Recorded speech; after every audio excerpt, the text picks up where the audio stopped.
The Shenzhen rainy season clung like unmixed malt syrup, seeping through every crack in the rental window, leaving yellowish rings on the wallpaper layer upon layer, like postmarks the city stamped on every newcomer. Chen crouched by the washing machine, picking lint from the filter with his fingernail. That lint was all that remained of his only dress shirt after washing, the collar frayed, one cufflink missing, replaced with a bent paperclip that caught the light like a scar sewn onto the collar. The shared apartment sat on the 6th floor of an old walk-up. No elevator. The hallway always smelled of leftover food and damp lime, thick and unshakable. Liam's room was a 5-square-meter space partitioned off from the living room by 2 old folding screens, the silk on them yellowed and translucent. At night, when the opposite light came on, his roommate's tossing shadow played across his face like a puppet show. Rent was $720, about $100, and he'd paid it through gritted teeth. Now he had exactly $3.60 left in his pocket, coins the convenience store cashier had given him, taped to the back of his phone case so he wouldn't lose them. His phone buzzed in his pocket, that old thing with 3 cracks across the screen, glowing cold white in the damp air. Liam shook the water off his hands and swiped to answer. His throat tightened at the caller ID, Shiguang Advertising Times HR Lee. Shiguang. He rolled the name in his mind like a hard candy, sweet but with a sharp edge. It was one of Shanghai's top 3 creative hot shops, tucked into a French concession villa with floor-to-ceiling windows facing plane trees. The rumor was even interns got the latest IMAX, and the annual raffle gave away Louis Vuitton luggage. Back when he worked the night shift at the convenience store, he often delivered hot snacks to the building's overtime crew. Through the glass, he'd watch them cluster around whiteboards covered in colorful sticky notes, each face carrying that exhausted yet electric glow like fishing lanterns on a dark sea. He'd push his cart past and feel a soft ache, asterisk when will one of those notes be mine, asterisk but the thought died as quickly as it came. What right did a community college grad who couldn't even afford a proper suit have to dream that big? Reality was a cold, wet wall he kept slamming into. He'd majored in marketing at a private vocational school. His best portfolio piece was a poster for the campus bubble tea shop thrown together with Meitu Shoushou, default fonts, and tacky floating petals. 4 months after graduation, he'd sent out 86 resumes and heard back exactly twice. The first time, HR politely said they preferred traditional academic backgrounds. He later realized that meant 985-11 advertising programs.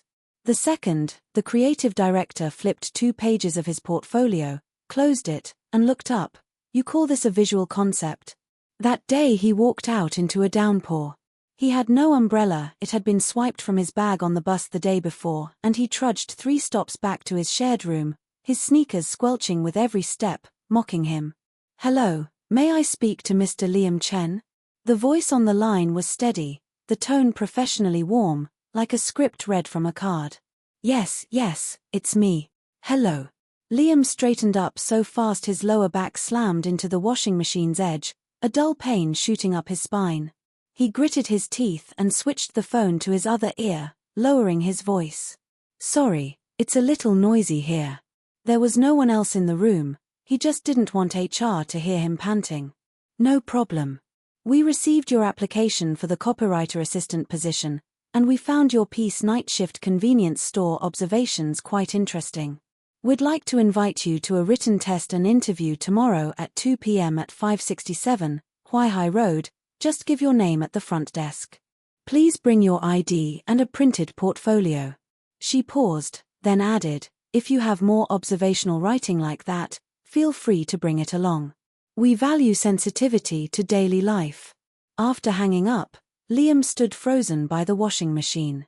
Drops of residual water from the drum ticked onto the tiles, each one beating against his eardrum like a second hand. He looked down at himself, faded grey t-shirt, collar stretched into ruffles, jeans frayed at the hems, toes poking through his sandals, a band-aid on his big toe from a cardboard cut the day before. The excitement lasted barely half a minute before anxiety flooded up to his throat. He rummaged through all his drawers, 2 plastic bins and a cardboard box, and finally unearthed a neatly folded light blue shirt from the bottom of his suitcase. His mother had pressed it on him at graduation, Wear this to interviews, it looks sharp. The fabric was decent cotton, crisp, but the sleeves were noticeably too short, leaving his wrists exposed, making him look like he'd borrowed a younger brother's clothes. The trousers were borrowed from his roommate Jack, an ex-delivery guy from Henan, 30 years old, who'd clapped him on the shoulder when he heard about the interview. "Bro, I've delivered to that place hundreds of times. Those folks never skimp on late-night snacks and tip well. You get in, you owe me a good meal." Liam smiled bitterly. He couldn't even afford a bowl of spicy noodles. The portfolio was the real headache. His observations were typed out in his phone's memo app, jottings about the customers he saw on night shifts, the girl in slippers and smudged mascara who stood in front of the cooler for 7 full minutes at 3 a.m., finally grabbing the cheapest 2 cans, dropping her coins and crouching to pick them up, her shoulders shaking. The construction worker who rushed in at 5:59 every morning, buying 6 steamed buns, 2 eaten on the spot, for tucked into his jacket, the plastic bag turning translucent from steam, showing his cement-caked nails, the elderly scavenger who counted coins one by one at the counter, buying the cheapest pack of dried noodles, and as he left said to the cashier, "Miss, your earrings are really pretty."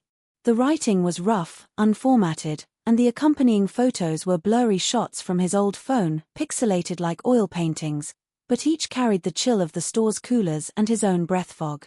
He searched online for Shiguang advertising written test past papers, and his heart sank further. All questions like write 3 slogans in different tones for a FMCG brand, analyze the narrative structure of a TVC and suggest improvements, conceptualize an integrated marketing campaign from 3 keywords.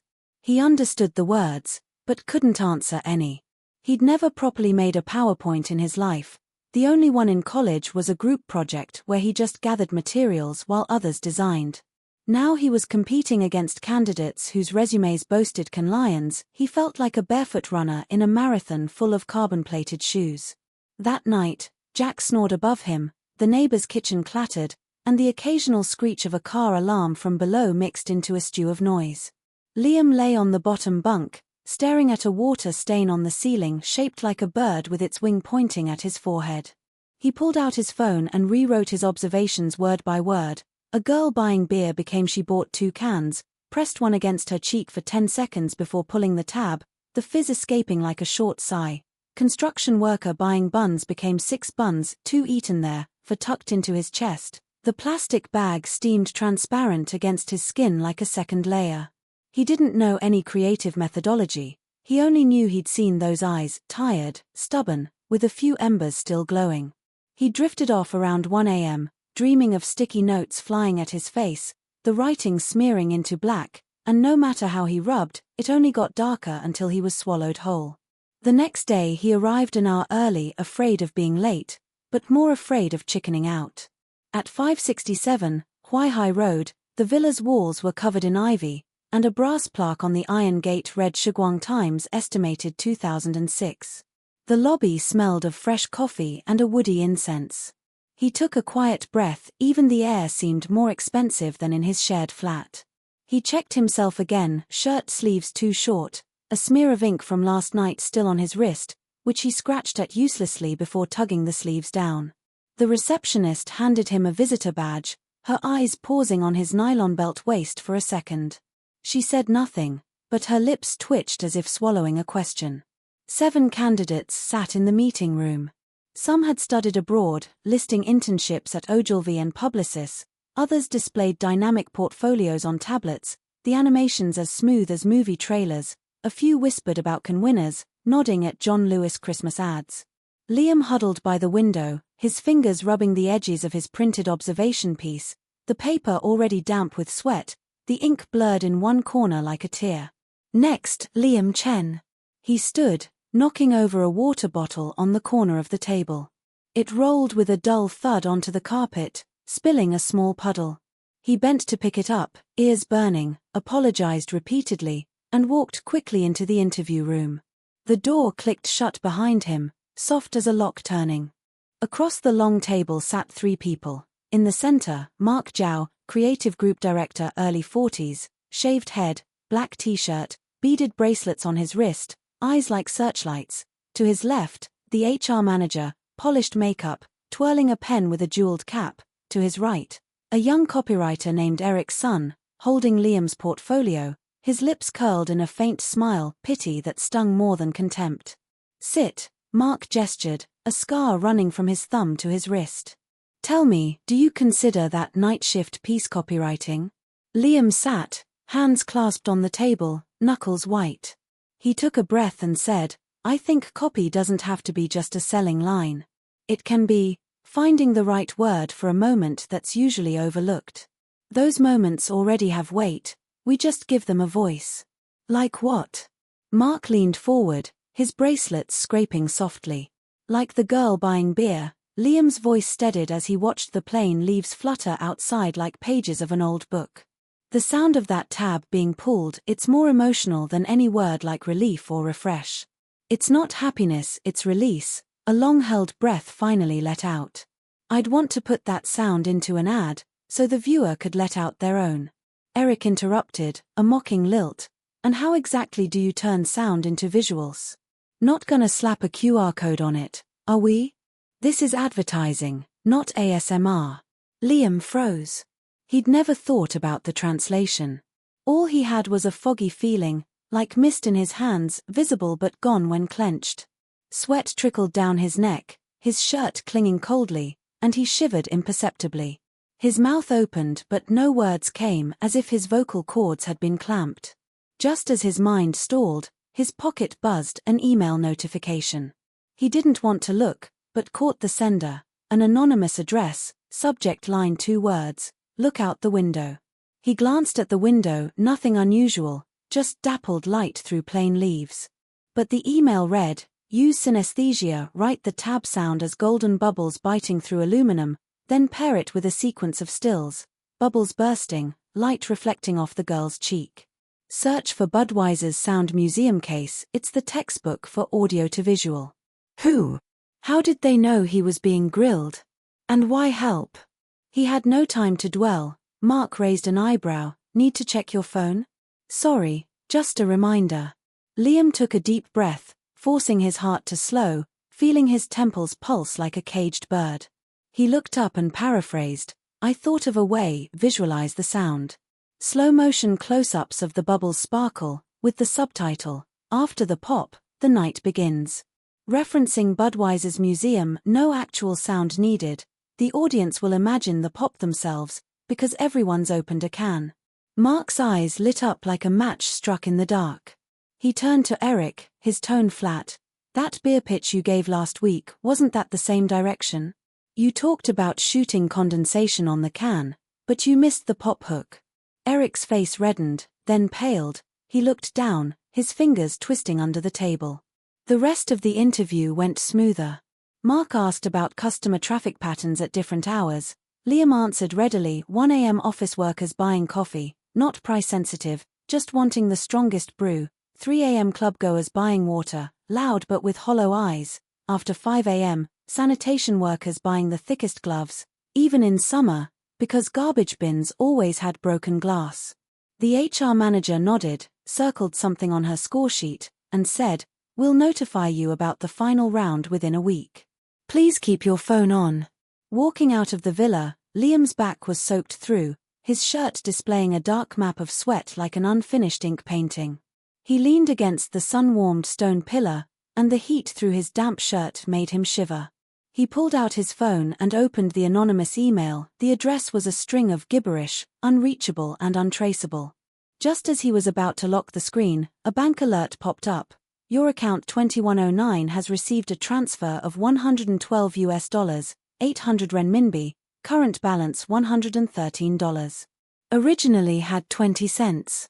Memo. Buy a shirt that fits. Liam stood frozen. He'd had only 20 cents to his name. Who sent this? Was it the same person? He stood under the plane tree, dappled light flickering on his shoulders like question marks. He thought of his mother's tailor shop back in the county town, 10 square meters crammed with fabric and sewing machines, her pedal rhythm constant as a heartbeat. She'd always say, son, I used to make samples for big brands too. The factory closed, but the skill stayed. A good fit, it's all about that 1 inch. He'd never asked which brand, Every time he tried, she'd change the subject and offer to fry him an egg. Back at the shared flat, Liam didn't rush to buy a shirt. He knelt and opened the old wooden chest his mother had brought from the factory. It was filled with pattern books, paper templates, and scraps. At the very bottom lay a yellowed ID badge. The plastic case was cracked, corners rounded, but the photo showed a young woman with bright eyes, hair in a ponytail, a stubborn tilt to her lips, nothing like the weary woman she'd become. The badge read, Shenghua Apparel Times Chief Sample Maker. The logo was an abstract flower of interwoven threads. Liam recognized it. He'd seen it on Shiguang's display racks. Shenghua had once been a domestic giant in the 90s, later acquired by a foreign group whose Asia-Pacific headquarters was in the very villa where Shiguang now sat today. His phone buzzed again, the same anonymous address. The first sample garment your mother ever made still hangs in Mark Zhao's office. At the final interview, mention tweed. Liam gripped the badge, its plastic edge digging into his palm but radiating warmth, like holding a small piece of charcoal. He didn't know who this person was, or what old stories lay behind it. But he knew that tonight the plane leaves rustled like whispered tales.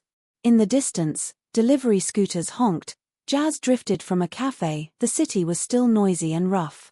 But Liam touched the unread anonymous email in his pocket, looked at the $112 transfer, and felt a small, long-lost smile tug at his lips.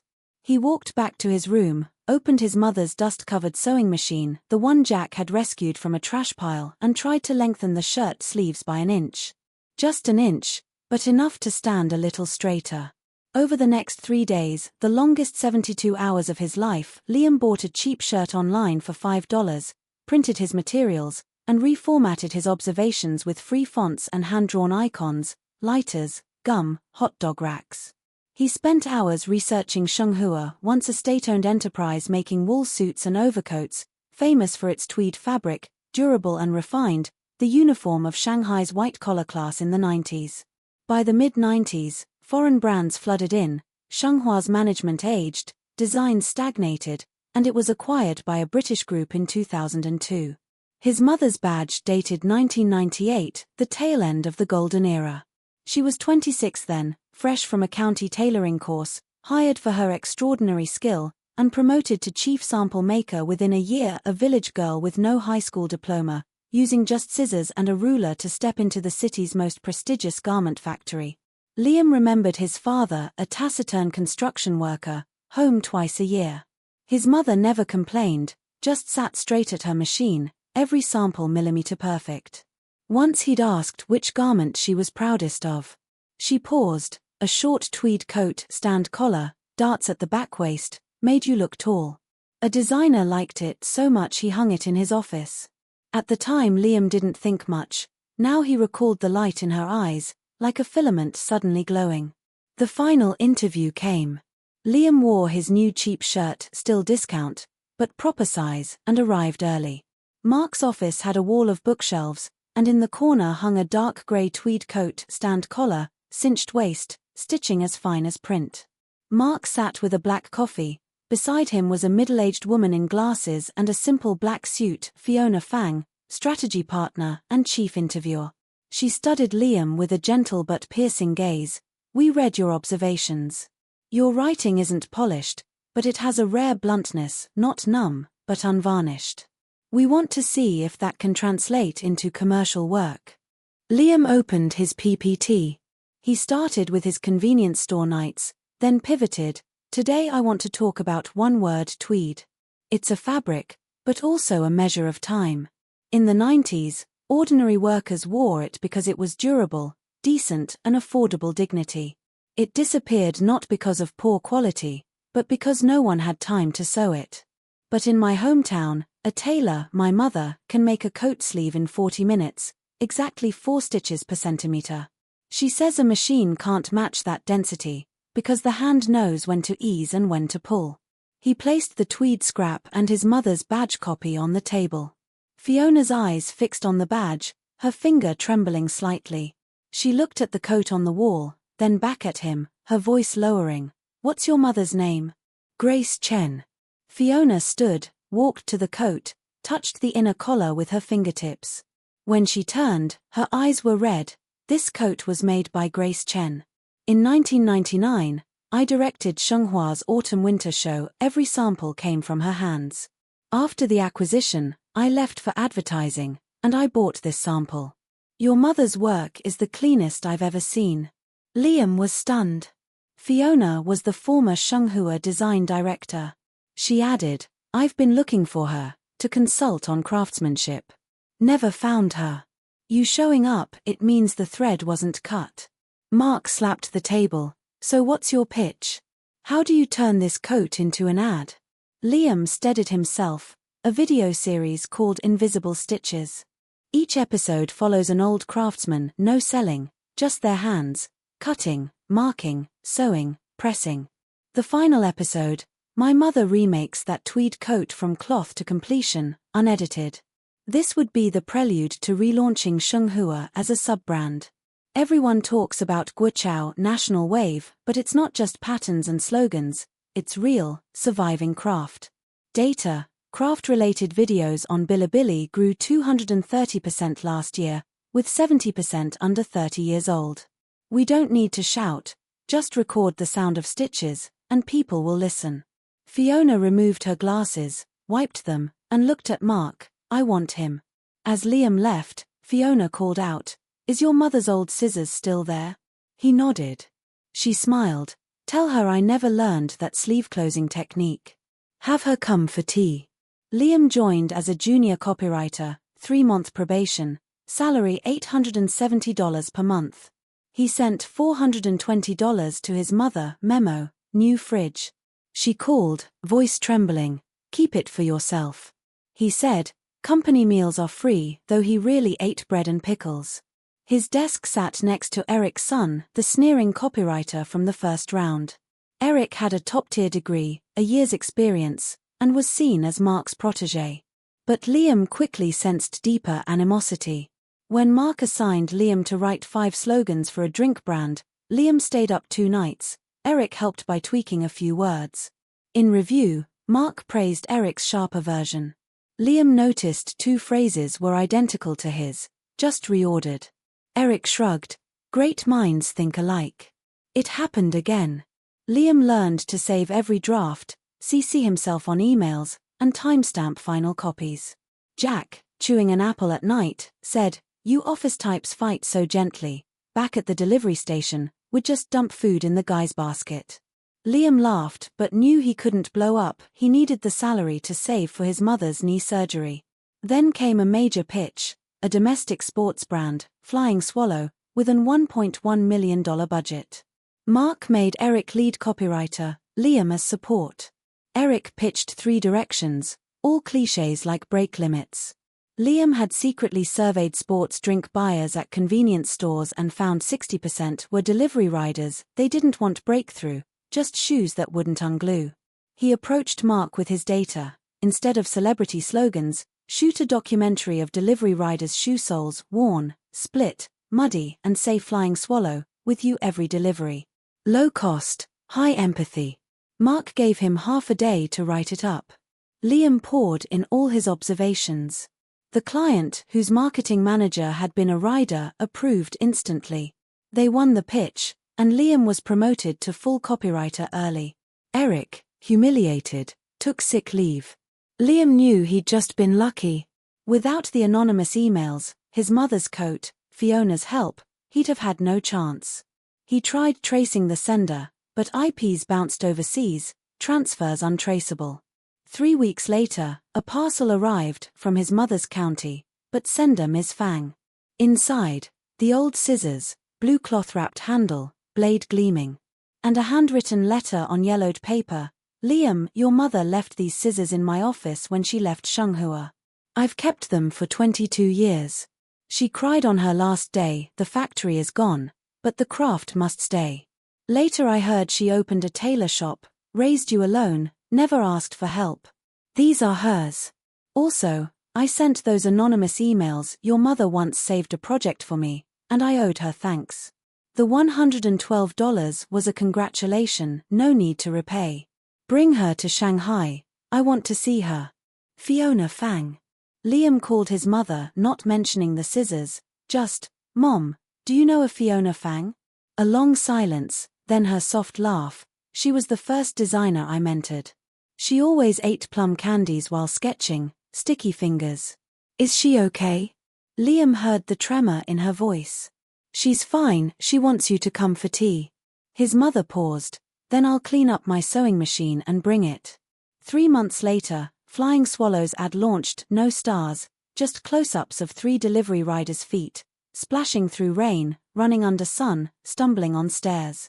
Liam's voiceover: "Every pair has seen this city at 4 a.m. End card: "For all the ordinary ones on the road." It went viral, 10 million views in 3 days, sales up 45%.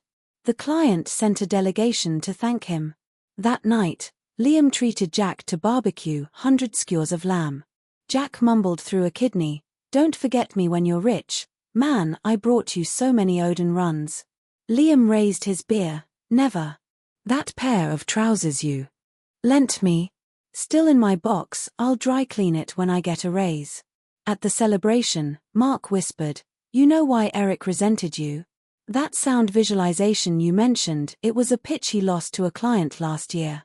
He couldn't crack the pop hook, and you did." Liam replied, "Then I should thank him. Without his pressure, I wouldn't have fought so hard." Before leaving, Fiona handed him an envelope. "The pattern for the last sample your mother made for me, from March 15, 2002, the day before Shenghua was sold." Inside was a yellowed craft paper with dense lines and notes. Months passed, Shanghai's plane trees turned gold, then bare. Liam had been at Shiguang 8 months, salary now $1,200. He sent money home regularly, replaced the fridge, and his father's leg healed. His mother visited Shanghai. She and Fiona sat in a tea house for an afternoon. That evening, she returned to Liam's new single-room apartment and placed a key on the table. "Fiona says Shenghua is relaunching a sub-brand called Stitch. They want me as technical consultant." I agreed, just 6 months, then back to the county. "Your dad needs me." Liam nodded, eyes stinging. Late that night, he opened his laptop and typed on the latest version of his tweed proposal. "For everyone who sews in the deep hours, they give light to every inch of cloth." The Stitch brand launched that autumn. Fiona gave Liam creative leadership, Mark handled strategy, Grace came monthly to mentor young pattern makers. The team was small, 6 people, tucked on the 2nd floor overlooking a narrow alley where cats walked the walls. Liam called it the observation post. He'd watch during lunch, noting laundry colors, old ladies' crooked shopping carts. These notes fed his copy. But beneath the calm, Eric had changed, overly helpful, praising Liam in meetings. Even Mark said Eric's matured. Only Jack, chewing watermelon, mentioned, "I delivered a late-night snack to your competitor BlackRock Advertising, and Eric was the recipient." Coincidence? Liam didn't react, but quietly set access permissions, backed up core files on a USB, and took them home every night. 2 weeks later, an anonymous tip accused Stitch of plagiarizing BlackRock's earlier proposal, side-by-side comparisons of slogans and visuals. The client paused cooperation. Mark's face was ashen. Eric suggested, Liam went to the fabric market, maybe he was seen. Liam calmly connected his laptop. "I have time-stamped drafts, my first version predates BlackRock's submission by 4 days. And I only shared the unencrypted folder with one person, Eric, when you asked me to review your personal project. You copied the whole folder." Eric turned white, then red, then gray. He stammered, "I just wanted to see their style." Mark cut him off. "Go home, wait for investigation." 3 days later, Eric was fired and blacklisted industry-wide. Liam didn't gloat, he handed Eric a hot black coffee at his desk. Eric's hands shook. "You don't hate me?"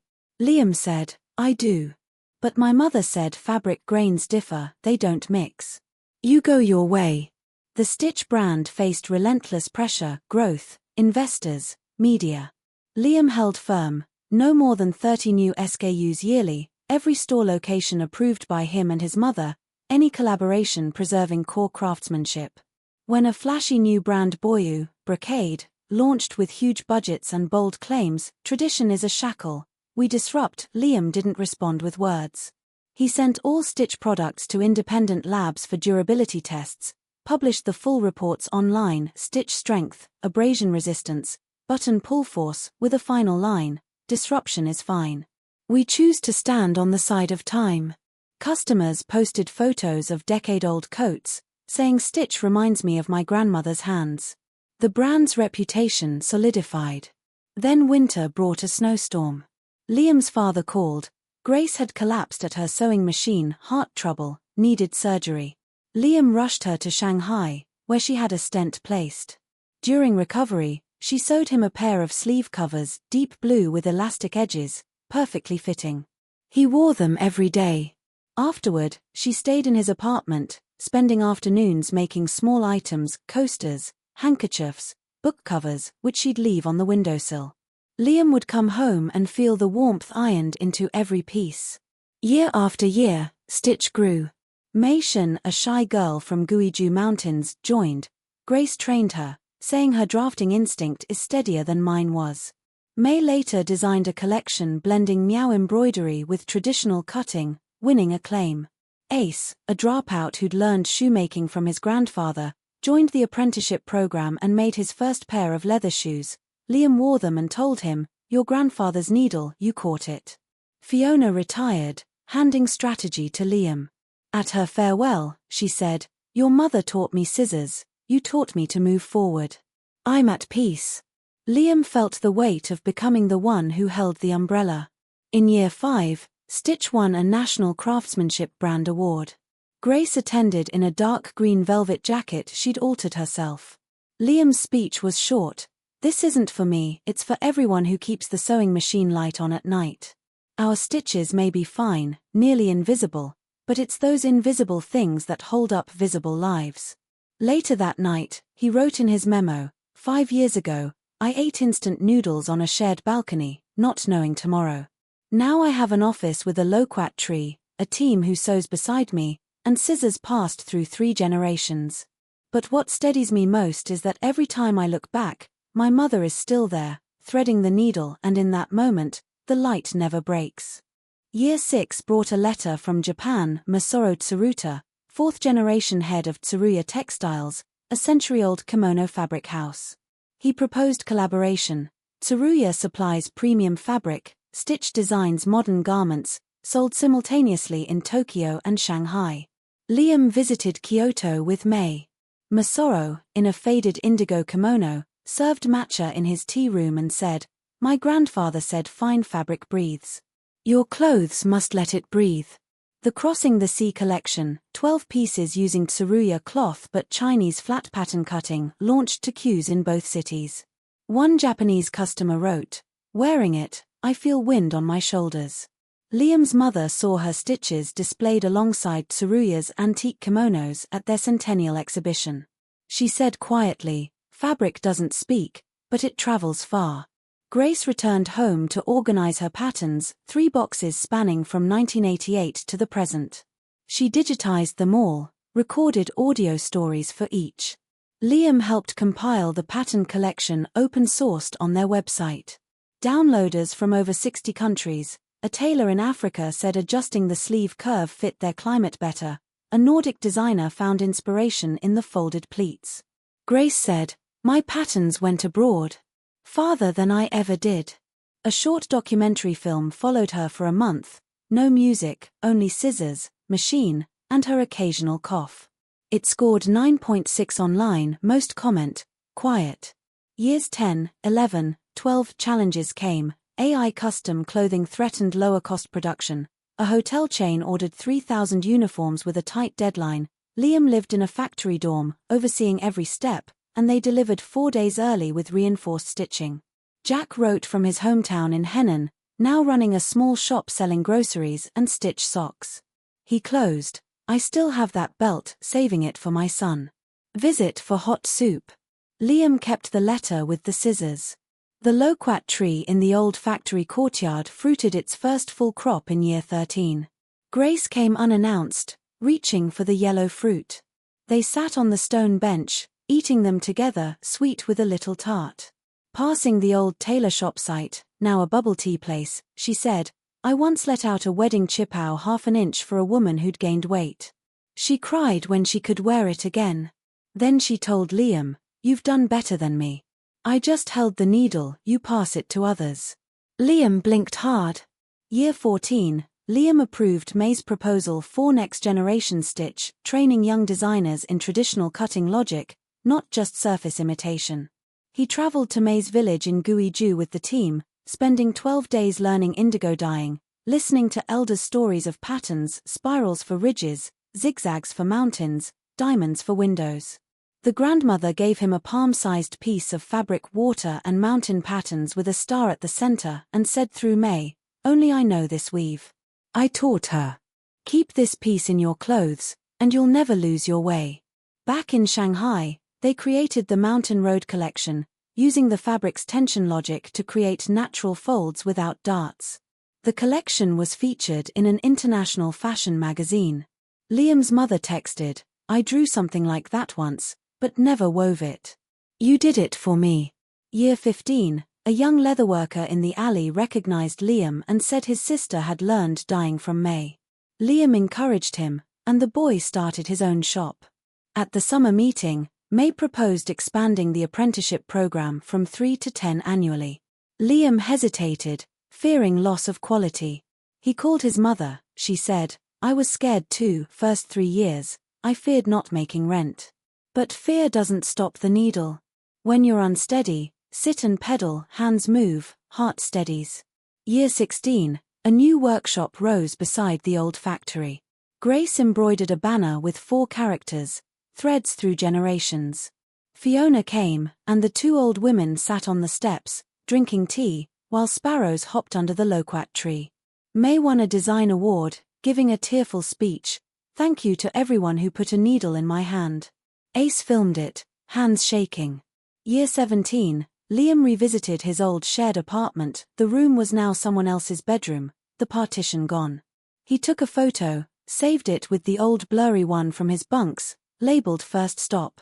Year 18, Grace sent a handwritten letter. She was retiring, closing her shop, giving the old sewing machine head to Liam and the table to a young apprentice named Zoe. She came to Shanghai, carrying the old scissors, which she handed to Liam at the car. "I've held them a lifetime.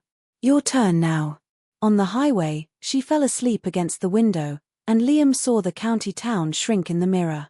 Year 19, Grace's jasmine bloomed. She unraveled an old sweater to reknit a scarf for Liam. He sat beside her, remembering the blue sweater she'd made him as a child, sleeves folded up, grow into them. Now he'd stopped growing, but he still felt the empty hem waiting. He joined a public welfare project adapting the pattern collection into free online courses for rural tailors. A 50-year-old tailor wrote, "I've altered clothes for 20 years, always thought my work was lowly. Your course showed me my stitches are the same as yours." Liam kept that screenshot. Year 20, 20 years since he'd arrived in Shanghai. The loquat tree bore its heaviest crop. Grace and Fiona sat on the stone bench, eating fruit. Grace handed Liam the largest one, already half peeled. It was honey-sweet. Fiona said, "This tree was planted a year before your brand." Liam looked up through the branches at a clear blue sky. He remembered the instant noodles, the cloudy water, the crusty noodles, looking out a sliver of window and thinking this city was too big, too loud, not his. Now he sat under his own loquat tree, a fruit stain on his collar, his mother's scissors in his pocket, May's yarn on his desk, the ivy hanging from his windowsill, and Ace's shoes on his feet. He'd laid a thread through 20 years, from that 5-square-meter partition to this courtyard, stitching together Jack's belt, Grace's patterns, Fiona's letters, May's embroidery, Ace's soles, Masoro's tea, the water patterns from the mountain. He buried a loquat pit in the earth beside the tree, pressing it down with his palm. Fiona said, "In a couple years, another one will grow." Liam stood, brushed the dirt off his hands, and walked back into the workshop. Inside, May was explaining tension to 3 new apprentices, Ace was resoling boots, the old sewing machines clattered like a second heartbeat of the city. He sat at his desk, straightened the yarn ball, placed the scissors on his right, and opened his notebook for next season's plan. The needle still moved. The thread was long. The loquat tree dropped its last fruit in early autumn, and Liam found himself standing beneath it at dusk, watching a single green leaf spiral down onto the stone bench. He picked it up, turned it over in his fingers, and tucked it into his notebook. Somewhere between the 21st year and all the ones before, he'd stopped counting victories and started counting silences, the quiet hours when the workshop emptied and he could hear the old sewing machine's idle hum from the corner where Grace had left it. Chen came to him that week with a new proposal. She'd been researching the apprenticeship program's alumni, 27 graduates so far, scattered across 8 provinces, most running their own small shops or teaching in village co-ops.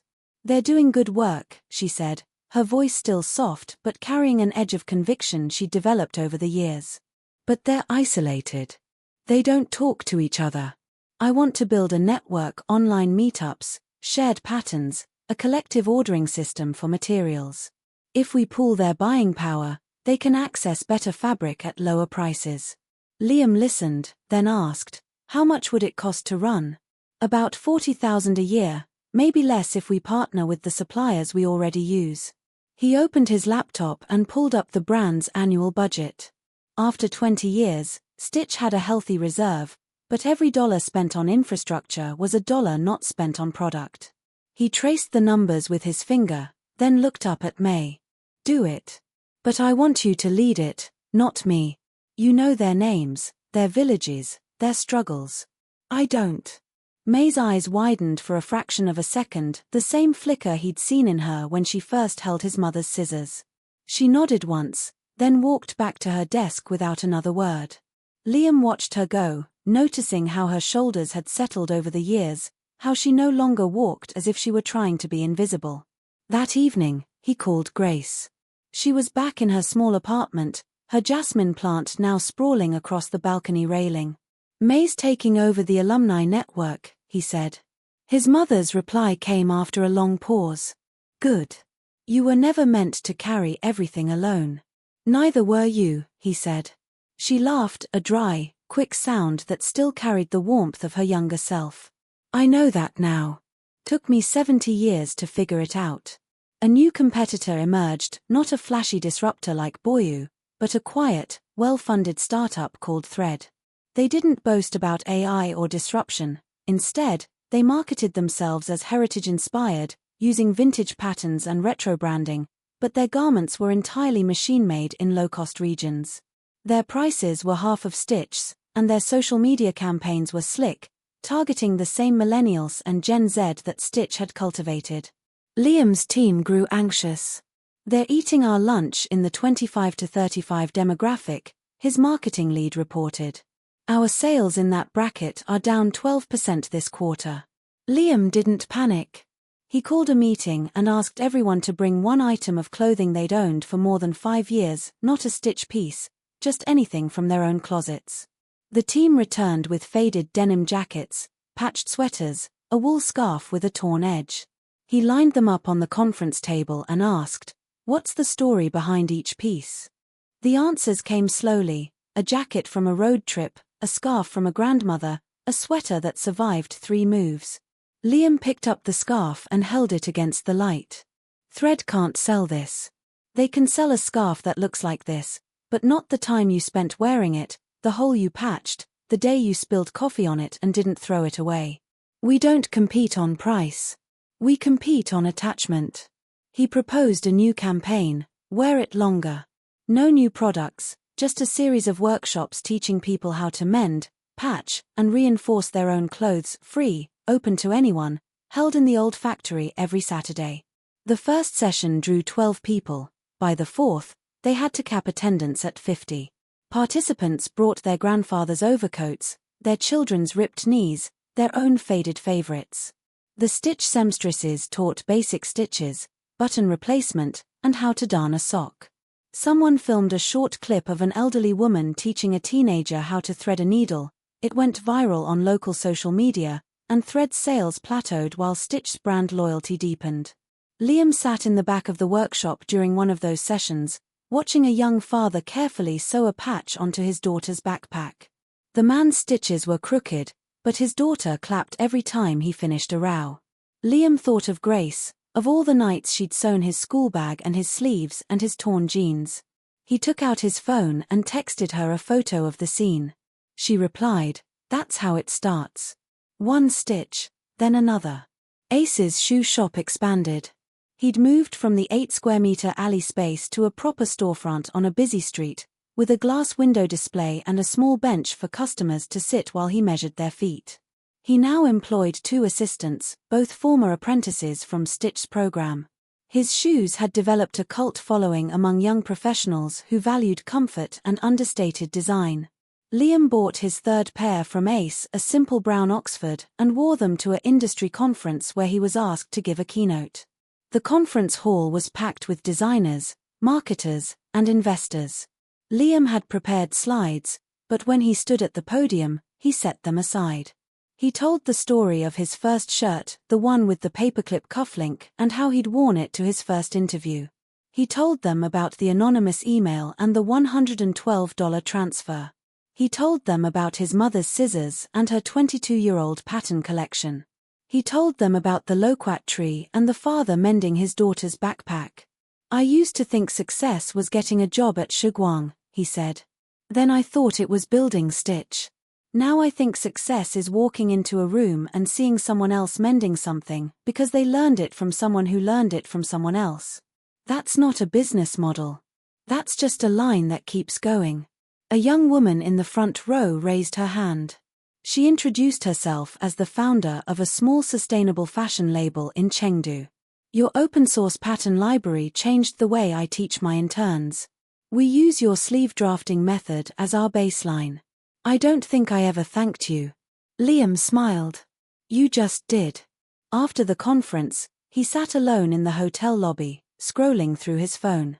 A notification from the apprenticeship alumni group, May had posted a photo of a gathering in a village in Yunnan, 15 former apprentices, all holding up pieces they'd made, from embroidered jackets to leather sandals to indigo-dyed scarves.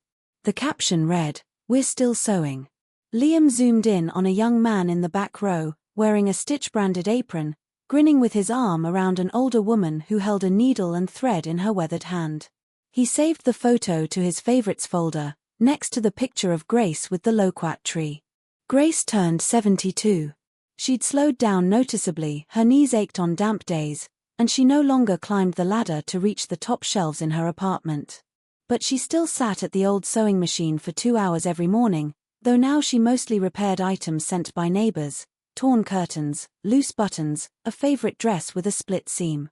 She did it for free, asking only that people sit and watch while she worked. She told Liam that watching her hands had become a kind of meditation for others, a quiet space in a noisy city. Liam visited her every Sunday. They'd have tea on the balcony, the jasmine now cascading over the railing like a green waterfall.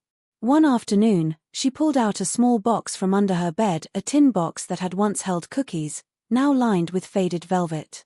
Inside were dozens of tiny fabric samples, each no bigger than a postage stamp, each with a date written in pencil on the back. "I started collecting these in 1998, she said. "Every fabric I ever worked with. Some from Shenghua, some from the county market, some from that trip to Kyoto. I want you to have them." Liam took the box, his fingers brushing the soft edges of the swatches. "What should I do with them? Make something. Or don't. Just keep them somewhere they won't be forgotten." She leaned back in her chair and closed her eyes. "I'm not going to be here forever, Liam. But those fabrics, they've traveled further than I ever could." He placed the box on his office shelf, next to the loquat leaf he'd saved 2 years earlier. He didn't know if he'd ever use the samples, but he liked seeing them every morning when he came in. A global economic shift hit the fashion industry. Tariffs rose, shipping costs doubled, and luxury spending contracted. Stitch's overseas sales, which had grown to 40% of revenue, dropped sharply. Liam's finance director recommended cutting back on the apprenticeship program and the open-source library to save money. "We're a business, not a charity," he said. Liam called a meeting with May, Ace, and the senior staff. He asked each of them to speak for 5 minutes about why they stayed at Stitch. May talked about her grandmother's loom and the water pattern. Ace talked about his grandfather's hammer and the first pair of shoes he ever made.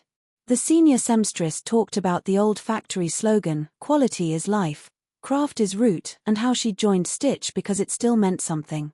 Liam listened, then said, "We're not cutting the program. We'll reduce our own salaries across the board, 15% for management, 10% for senior staff, and I'll renegotiate our lease on the old factory. We'll find the money without laying off anyone or closing a single workshop." His finance director sighed but nodded. May offered to take a 20% cut herself. Ace followed. The cuts went into effect the next month, and although the year ended with lower profits, no one lost their job, and the apprenticeship program graduated its 50th member that spring, a young woman from Xinjiang who'd learned pattern making from the online courses and traveled to Shanghai for the final in-person session. She presented Liam with a small embroidered pouch, its design a fusion of yuga and Han motifs. "Thank you for not giving up on us," she said. Liam kept the pouch in his desk drawer, next to the old scissors. The loquat tree produced its smallest crop in years, only a handful of fruits, pale and misshapen. Liam trimmed the dead branches himself, using shears he'd borrowed from Ace. He worked slowly, carefully, mindful of the tree's age. When he finished, he sat on the stone bench and looked up at its bare skeleton against the grey winter sky. Grace called him that evening. She had just returned from a checkup. Her doctor had recommended she stop using the sewing machine altogether due to arthritis in her wrists. "But I can still thread a needle," she said stubbornly. "I just can't push it through thick fabric anymore." "Then stop pushing," Liam said. "You've done enough pushing." There was a long silence, then a soft laugh. "You sound like your father now. Is that a compliment?" "It's the truth. He always knew when to stop pushing too." Liam didn't press further. He'd learned, over 26 years, that some conversations didn't need endings, they just needed space to settle. He hung up and walked back into the workshop, where May was leading a late-night session with 3 apprentices who were practicing their first full shoulder seams. The sewing machines hummed in a loose harmony, and Liam pulled up a chair, watching the needles rise and fall. He thought about the 72 hours before his first interview, the fear, the hunger, the paperclip cufflink. He thought about the anonymous emails, the $112, the tweed coat that had hung in Mark's office for decades. He thought about the loquat pit he'd buried, and Fiona's words, "In a couple years, another one will grow." He didn't know if that pit would ever sprout. But he knew the old tree still stood, and beneath it, a new generation was learning to stitch one crooked line at a time, until their fingers found the rhythm. He turned to the nearest apprentice, a girl no older than 20, and asked, "Do you want me to show you a better way to knot the thread?" She nodded, and he reached across, his hand steady over hers, guiding the needle through the eye. The night went on. The machines kept singing. And somewhere in the city, Grace was probably sitting in her armchair, a needle in her hand, threading it by touch, smiling at the small light on her balcony. Spring came early that year, and with it, an unexpected letter. The envelope was thick, cream-colored, with a return address in London. Liam opened it over his morning coffee, scanning the formal letterhead, *the Heritage Craft Foundation star. They were offering a grant enough to fully fund the apprenticeship program for the next 5 years, plus a residency exchange with 3 UK-based textile studios. No strings attached, they wrote. Just a recognition of the sustained impact of your open-source pattern library and community-based training model. Liam read it twice, then called May. "Did you apply for this?" "No," she said. "I didn't even know about it." He spent the morning tracing leads. The foundation's board included a name he recognized, *Fiona Fang, Honorary Advisor Star. He called her immediately. She answered on the 3rd ring, her voice crackling with the faint static of an old phone line. "I didn't tell you because I didn't want you to overthink it," she said. "They approached me 2 years ago. I told them about your work. They did their own research. You earned it." Liam sat down heavily in his office chair. "You're still pulling strings for me, after all these years." "I'm not pulling strings. I'm just telling the truth." Her tone softened. And Liam, the exchange program? I already picked the first London studio. They specialize in indigo dyeing, the same method your mother used in Shenghua. I thought you might want to send May. May left for London in May. She was nervous, her English was basic, her passport stamped for only the second time, but she packed her grandmother's hand-carved shuttle and a small jar of Guiju indigo paste. Liam drove her to the airport and, as she disappeared through security, he felt a quiet pride settle in his chest. He texted. Grace, May's on her way to London. Fiona made it happen. Grace replied, I always knew that girl would travel far. She has steady hands. May returned from London transformed. She'd spent 3 months immersed in a studio that combined traditional Japanese shibari with West African resist dye techniques, and she'd collaborated with a Scottish weaver who used antique looms to produce fabric with a texture she'd never encountered. She came back with 2 notebooks filled with sketches, dye recipes, and fabric swatches. We need to rethink everything, she said at her first team meeting. Not the stitches, those stay. But the way we think about color, texture, layering. There's a whole world out there that doesn't know about our water pattern, and we've never thought to learn from theirs. Liam gave her full creative freedom. The collection that emerged, Tides, blended Guiju blue with Scottish heather tones, West African indigo resist with meow embroidery motifs. It was the most ambitious thing Stitch had ever produced, and the first pieces sold out within 48 hours of their online release. A buyer from a Parisian boutique called personally to ask about the dyeing process. May handled the call in halting but passionate English, and by the end of the week, Stitch had its first European wholesale account. Ace, watching from his shoe bench, muttered to Liam, May's going to outshine all of us. Liam shook his head. She's not outshining. She's pulling us along. There's a difference. Ace considered that, then nodded slowly. Then I'd better make boots that match her coats. Grace's arthritis worsened. She could no longer hold a needle for more than a few minutes without her hand cramping. Liam found her one Sunday afternoon, sitting by the window with a half-finished baby blanket in her lap. The stitches had stopped after the first row, the needle still threaded and resting on the fabric. You don't have to keep doing this, Liam said. She looked up, her eyes tired but steady. I know I don't have to. But I want to. The problem is my hand won't cooperate. He sat beside her, took the blanket and the needle, and placed them on the table. Then teach me how to finish it. She stared at him for a long moment, then laughed, the laugh of someone who'd just been outmaneuvered by her own child. Your stitches are still crooked. I've had 29 years of practice. They're less crooked than they used to be. She showed him how to hold the fabric with his left hand, how to angle the needle on the upstroke, how to maintain even tension without pulling too tight. He worked slowly, awkwardly, but by dusk, he'd completed 3 rows, not perfect, but passable. Grace examined his work with a critical eye, then said, Not terrible. Your father couldn't sew a button, you know. Dad. He never even tried. He tried once. We were dating. He tore his jacket and tried to mend it himself. It took him 2 hours and he ended up with a knot the size of a walnut. She smiled at the memory. I had to redo it. But he kept that jacket for 30 years. Liam looked down at the blanket in his hands. I'll keep this blanket for 30 years. Good, she said. You'll need it for someone else's baby someday.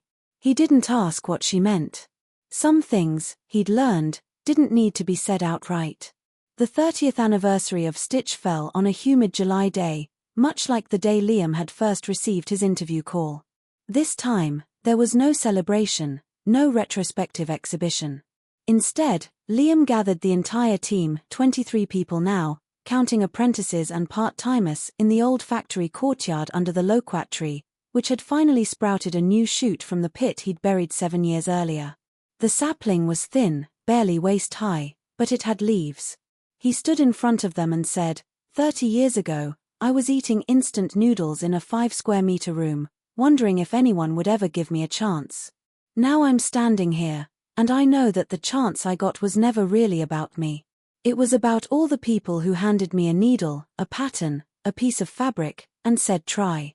My mother. Fiona. Jack. May. Ace. Every single person in this room. He paused, pulled a small wooden box from his pocket, and opened it. Inside was the old scissors, the blue cloth-wrapped handle, the gleaming blade. He held them up for everyone to see. I'm not retiring, he said, and I'm not giving these away yet. But I want everyone here to know that when I do, they won't go to one person. They'll stay in this workshop, on that shelf by the sewing machine. And anyone who needs them, anyone who's stuck, or scared, or just starting out, can pick them up, cut their first piece of fabric, and know that they're not alone. He placed the scissors on the designated shelf, stepped back, and nodded to May, who was already setting up the afternoon's mending workshop. The team dispersed to their stations, and the hum of sewing machines filled the courtyard again. Liam sat on the stone bench and watched the new loquat sapling sway in the breeze. He thought of Fiona's voice on the phone, Grace's hands over his, the anonymous email that had arrived in that stuffy interview room. He thought of Jack's letter, Ace's boots, May's indigo jars. He thought of the $112 transfer and the paperclip cufflink. Everything had been connected by a single thread, and that thread had never broken. His phone buzzed. A text from Grace, *, the jasmine is blooming again. Come see it when you have time. He replied, *, this evening. Save me a cup of tea. He put the phone away, stood up, and walked back into the workshop. The scissors gleamed on the shelf. The needles rose and fell. And somewhere, far across the city, Grace was probably already boiling water, ready to sit with her son and watch the evening light settle over her balcony vines. The thread kept going. It always did.